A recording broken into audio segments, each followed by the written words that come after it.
A couple of weeks ago, I told you the story of the $1 billion cost to Medicare that stems from many doctors choosing a $2,000 eye drug over an equally effective $50 eye drug.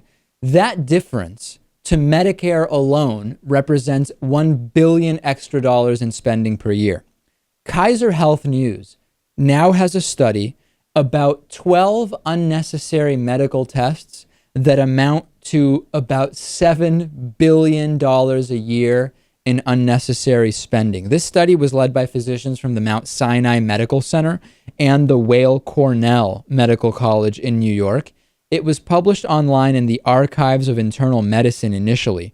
And the research looked at the cost of common primary care practices that were identified as being overused earlier this year in another study that was done known as the Good Stewardship Working Group.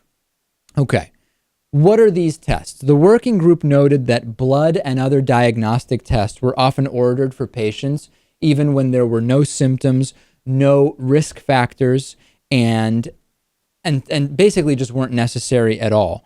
Also on the list were unnecessary CT scans, MRIs for low back pain, Pap tests to screen for cervical cancer in teenagers, etc., etc.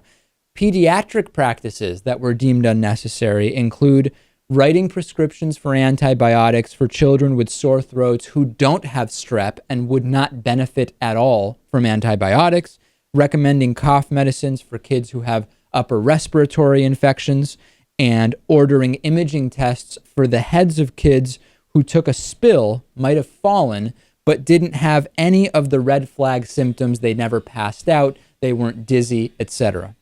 The newest study looks at federal medical surveys, and it estimates that 12 of these unnecessary treatments and screenings account for $6.8 billion in medical costs back in 2009. The most frequently performed without need test was a complete blood cell count at routine physicals. 56% of routine physicals, doctors are ordering these tests. That's $32 million in unnecessary costs. This is very interesting, Lewis, and I think that this is mostly led by the insurance malpractice complex. Doctors are paid for each thing they do, and doctors are very worried about malpractice claims. So this is the result, and it's $7 billion a year. Yeah, that was my initial theory, I guess.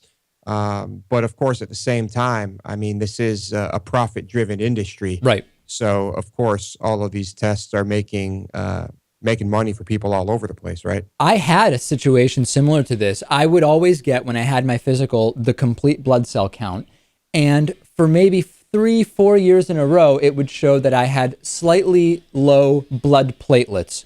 No other symptoms, no other blood abnormalities, just low blood platelets. After the fourth time, my general doctor who does my physical said, it might just be worth looking into this a little bit more just to kind of see what's going on, because I don't really know why you have low blood platelets. So I was sent to a hematologist, a blood doctor, and he said, you know what? Let's see if your spleen is enlarged. Let's do an ultrasound of the spleen. Had that done. Said, it looks normal.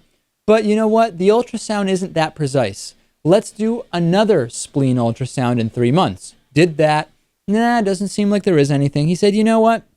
You're probably fine. Let's do nothing for 4 months. I go back 4 months later. He says, listen, your blood platelets are still low. David, let's do a abdomen CT scan with contrast where I have to drink 2 liters of this kind of like chalky, milky stuff. And then they give me an IV of, I don't remember what it is, to create a contrast on the CT scan. And at that point I said, hold on a second, I'm going to get another opinion. I go back to my regular doctor. I tell him everything that's going on. He says, I don't really think you need to keep going here, but why don't you get the opinion of a second hematologist?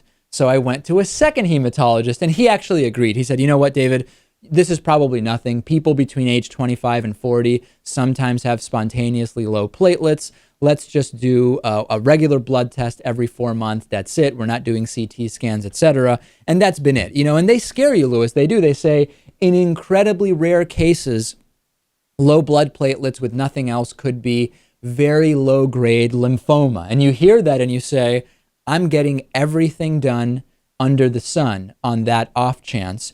And you end up racking up 7 billion, as it turns out, in these unnecessary tests. So I've experienced this. I know how this does happen. Yeah, I definitely have not experienced anything to that extent.